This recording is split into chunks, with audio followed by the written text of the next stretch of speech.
Man, I'm never sure when we're live. I think we're live, or you just got like half of my man cut off. I don't know. Okay, so it's time to record the podcast. And I yesterday put a whole bunch of like just something out late last night for questions, and I got a bunch of questions. So we're going to jump right into this. It's a little later in the day than usual, and my levels are all wrong.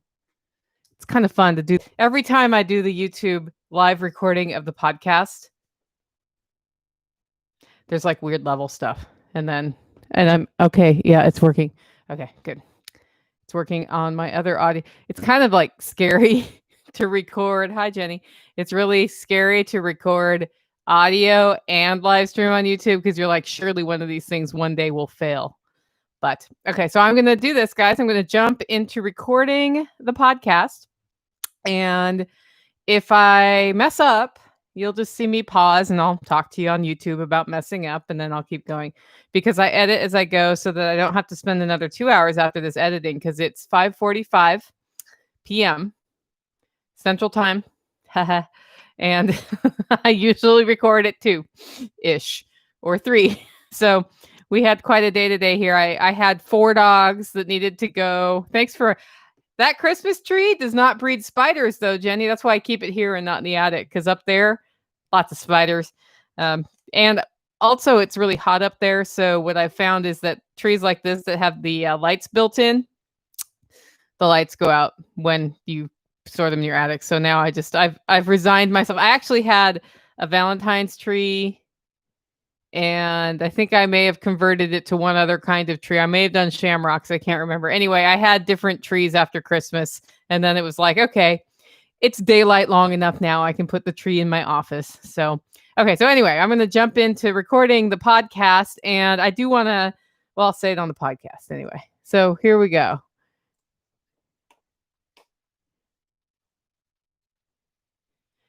Welcome, everyone, to Living Free in Tennessee, where we talk about building the life you want to live on your terms. Today is Wednesday, July 8th, 2020. This is episode 324 of Living Free in Tennessee. And yesterday, I went out on our social networks. So I went to Facebook and to MeWe, and I posted in the groups only, not on the page, just an inquiry. Who has questions about canning? Because I thought it would be fun at this time of year when canning is happening to do a canning question and answer session, because usually my phone's ringing off the hook and I'm getting questions about canning at this time of year, and it's high canning season. And that usually means y'all have questions too. So today I will cover the first set of those. I got a lot of questions, and I categorized them by the type of questions. So there was sort of a lot of questions about getting started, a lot of questions about what to can, a lot of questions about meat canning and soups and stews. So I kind of grouped them together. And the way this is going to work is that I will record this podcast for half an hour because it's Wednesday. Wednesday is supposed to be around half an hour. Sometimes I go long, and we'll cut off. And then next Wednesday, if there are still questions left, I'll do a second part of this. There was 1 or 2 questions in the list of questions that require such a long answer that they would make a better standalone episode. So we'll be building standalone episodes out of some of the questions. It was great. It was interesting to watch y'all go back and forth online. And I think this will be a fun episode. Also, it's Holler Hat Wednesday. What in tarnation is that? You can find out by going to Instagram and clicking on or looking for @NicoleSauce and see the picture of the holler hat. This is where I pause and tell people who are new to the YouTube live stream that, as usual, I have not posted my holler hat picture online. However, I have it on my phone, and right when I'm done recording this, I'll put that picture up. It's a good one. I have a couple really fun ones queued up for the next little while. So anyway, and Jenny, yes, make me other season decorations. It's fun. I don't know if you know this, Jenny. We have a reception here in December, right before Christmas. And it's sort of like I time it for right after coffee rush. Like, it is now impossible for me to get you your coffee by Christmas. So shut the doors for a week. And that Saturday, I have everybody out and we do like finger foods. Everybody brings something to share. And it's just a time for the Living Free in Tennessee Network to interact. It's kind of a fun little event. And last year I started the tradition of everybody do a handmade ornament and bring it and put it on the tree, and then I have them by year. So anyway, so we make decorations too. I think there were some pretty funny ones last year. Like somebody brought fly paper and the little decorative tube. It was kind of neat how the tree ended up decorated for Christmas. Okay, so I just said something about Holler Hat Wednesday, and we're gonna jump into reminding y'all that there are social networks. Don't you think you already know that though? Because I just said the yeah. Anyway, here we go.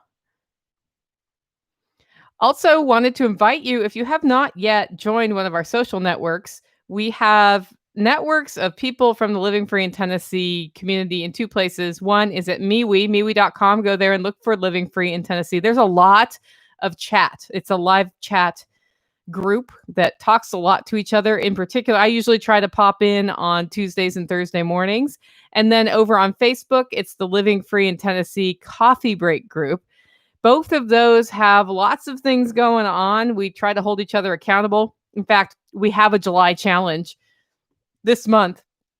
We have, I was kind of talking on our Holler Neighbor live stream on YouTube, and it came up that I needed to be more disciplined about keto, and other people mentioned they did too. And so we decided to do the July challenge. Last year's July challenge was the July challenge to not go to the grocery store for a whole month and see what you could get from like local farms, from your own gardens, and from the stuff you stored. And you were allowed one cheat item, you know, like if you wanted to get cream for your coffee, for example, which was probably what mine was. And it was a way to test how we manage our pantries. Well, we were going to do it again this year, but then it was done to us in March. So we decided this year's July challenge will be whatever your fitness or eating or weight loss or gain program goals are, do it this month. Be disciplined about it. Hold each other accountable. I've seen some posts about it already. People going up and down in weight a little bit because that kind of happens. But July challenge, that's over in the social networks. Also, if you want to send me feedback, you can. Nicole at livingfreeintennessee.com. That's Nicole, Nicole, at livingfreeintennessee.com, or go to the website, which is shockingly livingfreeintennessee.com, and click on the contact form. Also, I have decided that we just need to schedule this canning webinar, don't we? And so that canning webinar is going to happen next Thursday at noon Central. I originally had it for a Saturday time because when I asked online, everybody said they were available Saturday, but then nobody signed up. So we're going to try noon next Thursday. I'll either do it from California in my mom's kitchen, or I will do it from here in my kitchen, depending on if I end up in California or here. That's a little up in the air. I might be traveling next week, but I thought it'd be fun to do, if I'm there, to do a canning webinar. And if I'm not there, then we'll do it here. And I wanted to point out that webinar exists because of the number of questions I got about canning. So this webinar is Introduction to Canning, and I'll go over a lot of the basics, going to cover water bath canning and center it around a pickling project. That's what's happening there. But the value of attending a webinar like this is you can then ask questions. And then after I do that one, I will do pressure canning. I'll do a lot of making, canning fruit, those sorts of things as we roll through the summer, because I don't know about you, but right now we're about to get peaches here. So it's almost time to can. Anyway, with that, I'm going to do our regular segment. What's up in the garden? Okay, this is kind of cool. We're getting all the stuff off the garden. So we have reached the time in the summer when it's just one giant salad between now and the fall, as long as I keep my plants alive. However, the universe always throws a challenge at me, and this year will be no different. Right about now, as the garden's coming into its own, it's also one of the highest risk times for my garden personally, for pests, for keeping it ready to go, to hold up against the heat, because it also gets really hot. So we get to this point in August where we're not really producing food, and we're just nurturing these plants under the hopes that they will keep going into the fall, right? So that they'll have a second wave. But right now is the time when I just took 2.5 pounds of tomatoes, for example, off my tomato hedge in front of the house. So I've got those to eat and or can. We're starting to get little teeny cucumbers on the cucumber vines. Green beans are coming in like nuts. I need to go get some more of those. In fact, I'm going to make dilly beans this week because I have enough to do a batch of dilly beans. That's going to be kind of cool. And garlic is out and cured. And then it's time to plant the fall garden. So by July 10th, you want to get anything you're sowing directly outside straight into the ground by July 10th in Tennessee. So it's time already. Like you feel like you just barely got through spring and it's time. So that is what's up in the garden. Of course, it's still peak weed. It's still peak weed season, but the weeds are slowing down a little bit, in part because now it's over 90 degrees and super hot here and they don't like it. Anyway, with that, I'm going to jump into the main topic of today's show, canning Q&A. First of all, I decided to do this because I knew today would be a challenge because I took 4 dogs to the vet. And one of them is my neighbor's dog. And then the other 3 are mine. My neighbor came to help. But it's like if we're going to the vet, then all of us go to the vet. And it was 3 of them were getting exams and shots. And one of them just needed her 6-month heartworm shot. So as you can imagine, it wasn't a goat circus, it was a dog circus, but it's always a little bit stressful rotating from one to the next, to the next, to the next. And then it was hot today, so the dogs were hot. And, I had them in the car with the air conditioning on because you don't want to leave them in the vet. And then you add the extra layer of COVID sterility practices that are places like veterinary offices and hospitals and doctors' offices.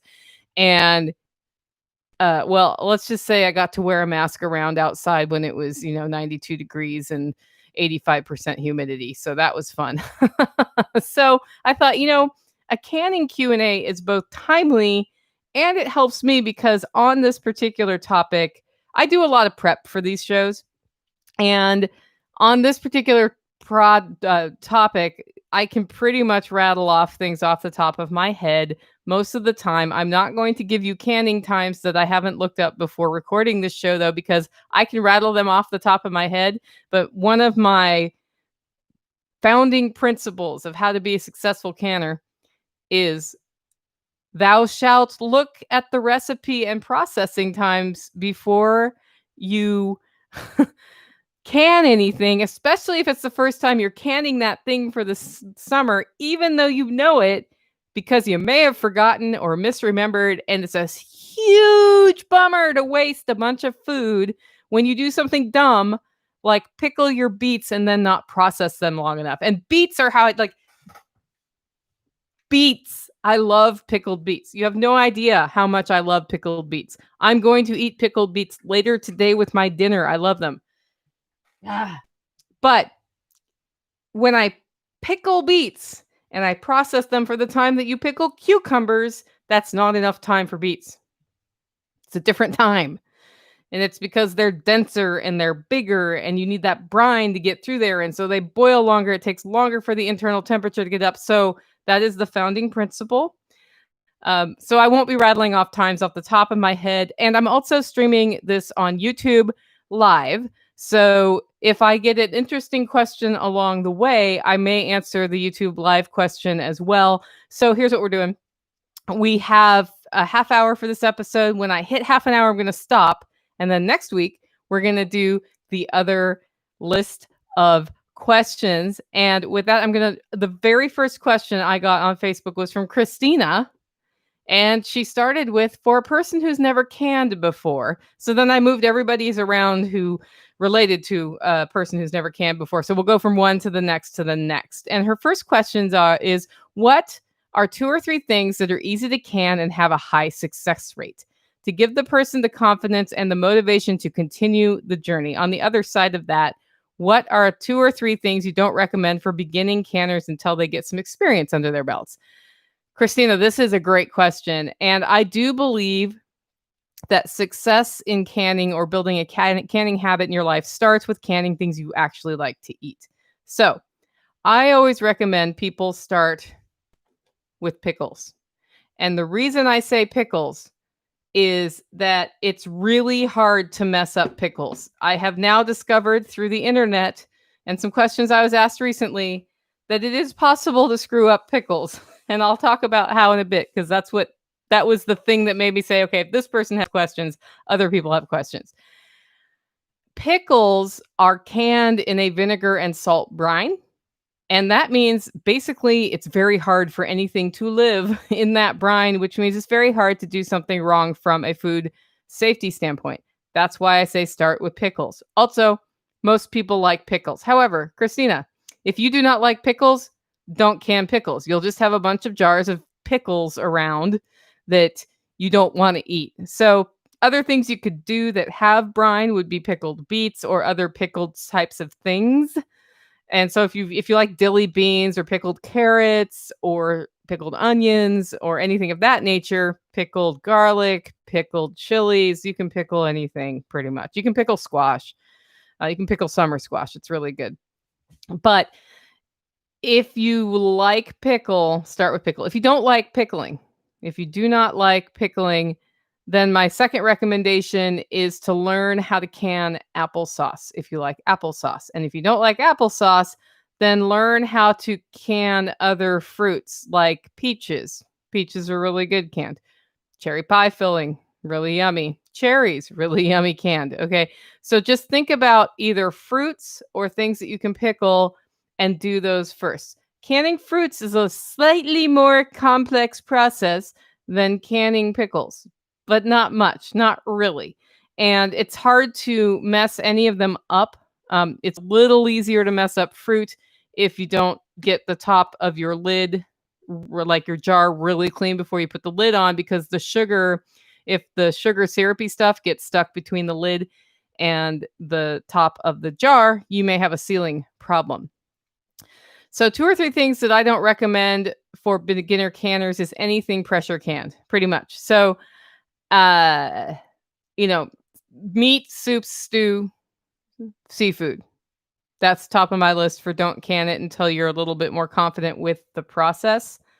And then after that, you have your beans, your corn, and that sort of thing. I actually progressed from pickling to fruits to jams and jellies. And then when I'm teaching, and then the next step is green beans.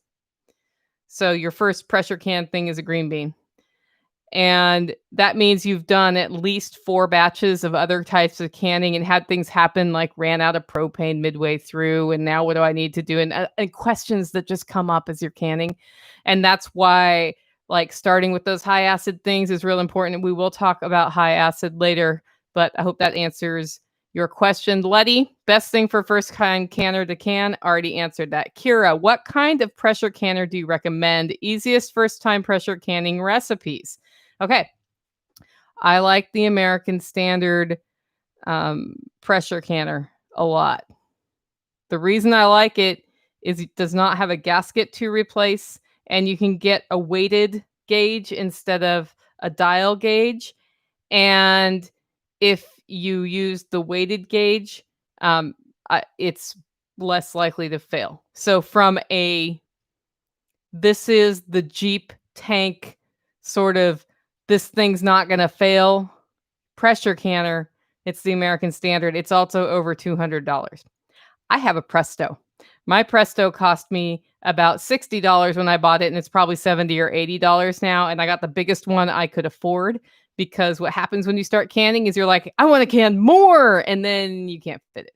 So I got the bigger one so that I could do more quart jars in one batch. They do make, so Layman sells a giant water bath canner, but you asked about pressure canner. So, I mean, those are pretty much the 2 that I know about and love. I also have, though, and if you have not built an Instapot into your life and you want to, consider the Nesco pressure canner.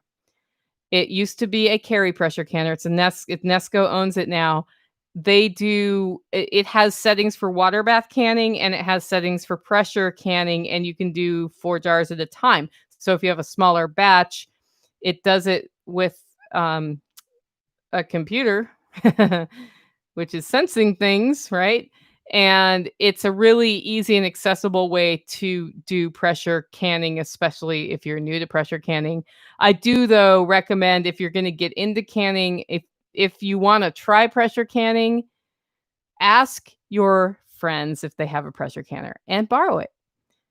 And if they're willing, have them show you how to do it or take my pressure canning webinar and do it once like the old-fashioned stovetop way if you can. Some people have glass top stoves, that's not so good, but do it the old-fashioned way.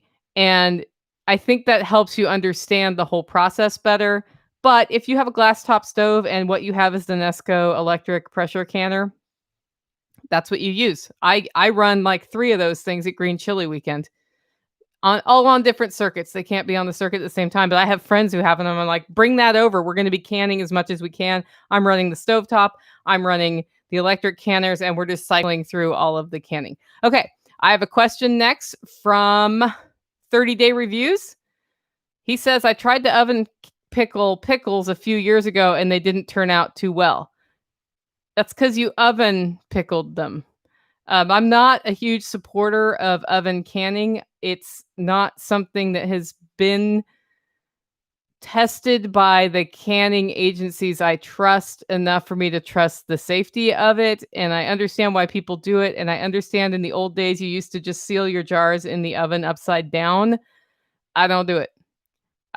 I'm a water bath canning lady. That is the way I am. And if other people like Leos think that oven canning's good, then he needs to fill out a guest form and get on and talk to me and have a debate about oven canning. But anyway, so Justin, it depends on why they didn't turn out. Like, I don't know what you mean by they didn't turn out. Did they not seal?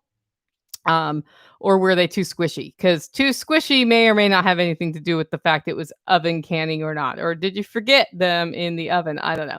Anyway, it is oven canning's just not a thing I like to do. Steam canning, though. Steam canners exist, and I will eventually do an episode on steam canning. And it's not a pressure canning situation, but instead of water bath canning where you cover the jar with water, there's a special device that steam cans, and I can't wait to do that. So I'm hearing from Justin, who is 30 Day Reviews, by the way, that his pickles sealed, but they were soft and didn't have much flavor.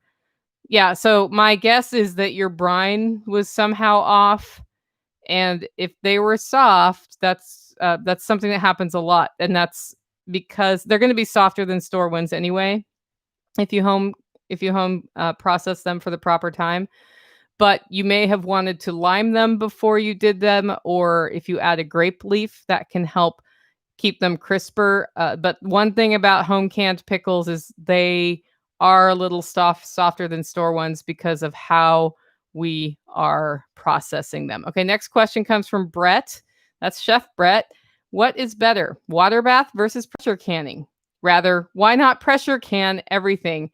Great question. Okay, so pressure canning raises the temperature higher because it's holding the jar under pressure than it would be if you water bath can.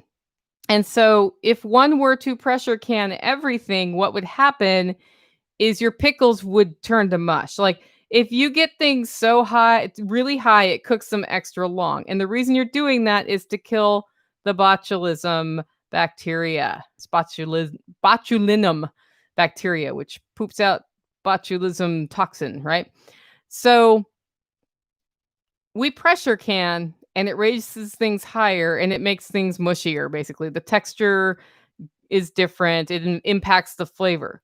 So anything that you don't have to pressure can, I prefer not to pressure can. I have done back-to-back tests. Like, you can pressure can peaches, for example. I've done it. I did a hot pack pressure can peach once, and I had peach sauce at the end of that. Now, if I water bath can my peaches, I end up with little peach chunks and syrup, and then the syrup's good in cocktails and mocktails, and the peaches can be soaked. Anyway, vodka-soaked peaches. So you see, if you're going to water bath can, and you can because the pH is below 4.6, which is your cutoff for where botulism can grow. I like to go to 4.4, by the way, because just in case the measuring tool's off, man, just in case. I water bath can. I did a back-to-back test on tomato sauce as well, and tomatoes are a fruit that's on that pH edge between Um, a low pH is a high acid and a high pH is low acid. So just so we don't get confused. So that's below, they're really close to 4.6 pH. At 4.6 and above, in theory, which is low acid, botulism can grow and it needs to have a moist, oxygen-free environment. And a can of canned food is a moist, oxygen-free environment. This is where all the fear of canning comes from, is that whole botulism issue, because it's a sightless, smellless thing that can kill you. And nobody wants to kill anybody because they preserve food. Well, if everything's below the pH of 4.6, which is a high acid food, which is your fruits, your pickles, your jams and jellies, then you're cool, right? And that's when we have water bath canning, because then the temperature doesn't have to get as high in the jar and the food has a better texture and it preserves its nutrition a little bit better. And it's yeah, I mean, that's my opinion. If anybody else has a different opinion, they can let me know. I basically have never found anything when I did the side-to-side test, pressure canning versus water bath canning, that the pressure canning wasn't squishier. So if you're going to pressure can your pickles, you're making relish. That's all I'm saying. And it's going to be a weird relish that's kind of gelatinous. Okay, next question is Lisa. Lisa wants to know differences in canners and using the right tool for the job. I got a water bath canner for jams and such. My All-American 930. Oh, I'm so jealous. Okay, let me try to read this. I'm going to try to read this. My All-American 930. I'm so jealous. Lisa, you have an All-American.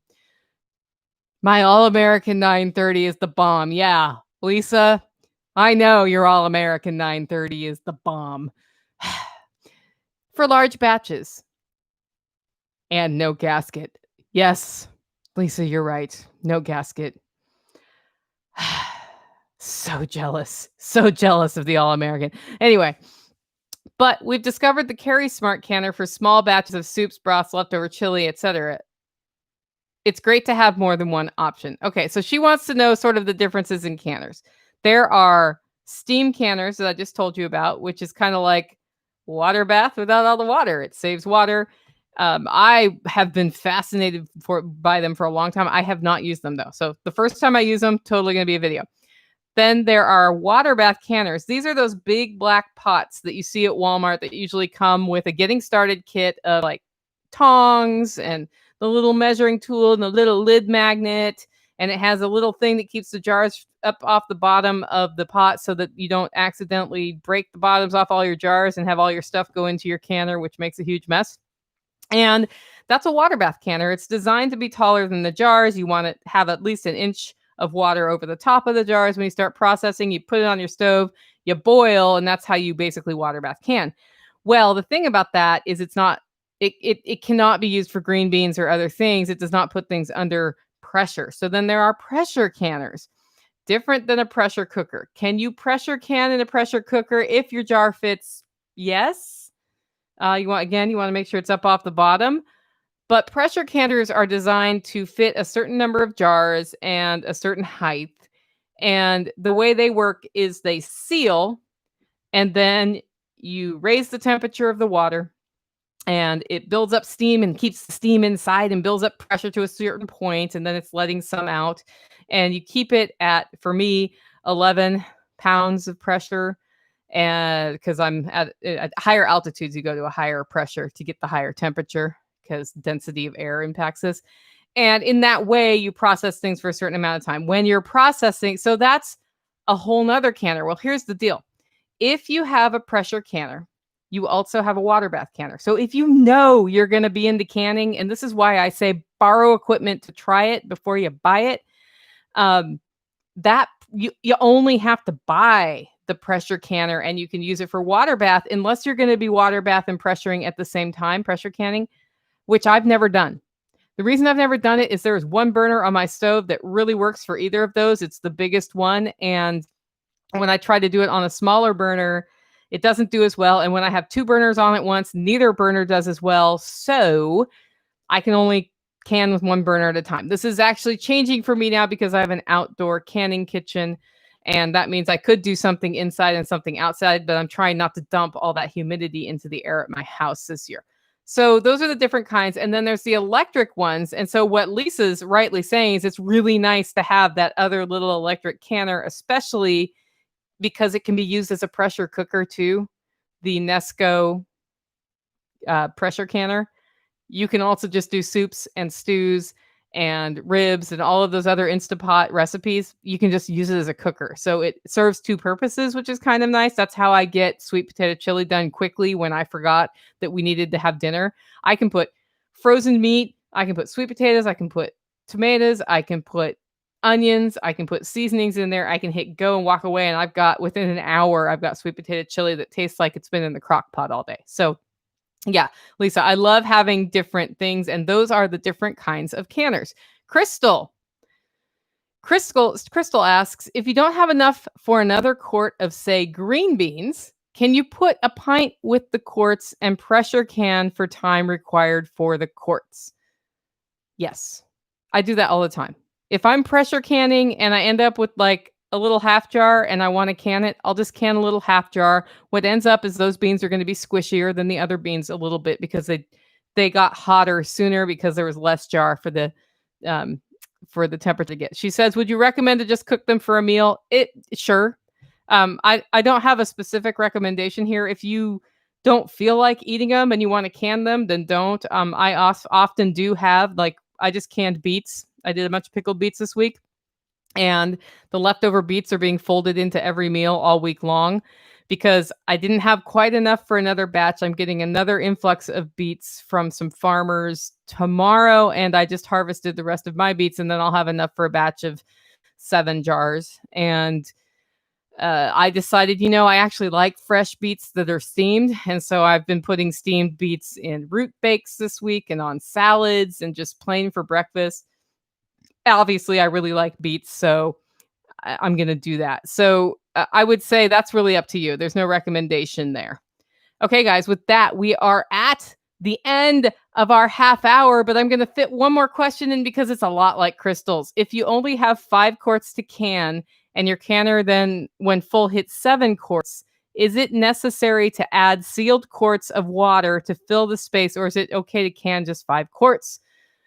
And then she goes on to say, the water can be used for emergency water. This is a great question. Also, Stephanie asks, why do you have to use a replacement jar to filled with water if you don't have a full pressure canner load? Okay, these two are related ones. Stephanie's never had this happen where she didn't have a full canner load, but she just read about it and was like, oh, okay. So we'll start with the why you need those jars in there. So you need the extra jars in there because if your canner is not full, the jars might fall over. They kind of hold each other up if they jiggle a little bit. And when water's boiling, things jiggle a little bit sometimes. So you don't have to have the jars in there, but it's prudent to have the jars in there because if they fall over, stuff like that might mess up everything. It probably will mess up everything. So you don't want that to happen. That said, Crystal, you do not have to have sealed jars of water. What I do is I take extra jars, I fill them with water and put them in with no lid on because their purpose is only to hold up the other jars next door to them. There's no reason to waste a lid on that. There's no reason to store water in my mason jars when I have perfectly good other kinds of bottles I can do that in, and I don't need it actually sealed because it's water and it's not going to go bad as long as I don't expose it to light and grow algae, right? So that's the why of it. And when I think in canning, when you know the why, you know the answer to a lot of questions. And the answer is then you don't have to seal them, but you do want to put the jars in there, and filling them with hot water is a great idea. Anyway, with that, guys, we've reached the end of today's episode, our first in a series of Q&A questions about canning. Don't forget, next Thursday at noon Central, I am going to do the canning introduction webinar, and I have not set up that change in event on the website as of the recording right now.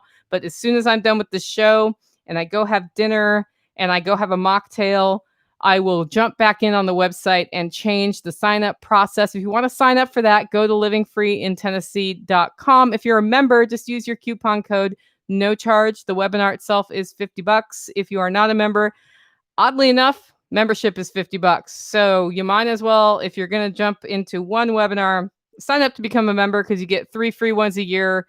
As a premium member, you get unlimited, and I'm doing one a month. With that, guys, Go out, make it a great week. Who forgot to pitch the coffee? I forgot to pitch coffee today. Anyway, Justin, thanks for joining us. I'm going to get you stuff later. Thanks for joining me to watch the podcast. It was kind of fun to actually get a question about the podcast in the chat instead of usually you guys are just making snide comments. I mean, I had one friend jump on once and try to trip me up in the middle of the podcast. That was pretty funny. But we'll have this out soon, and I will have those sign up links and the hat things done. And we'll do round 2 next week. See you then.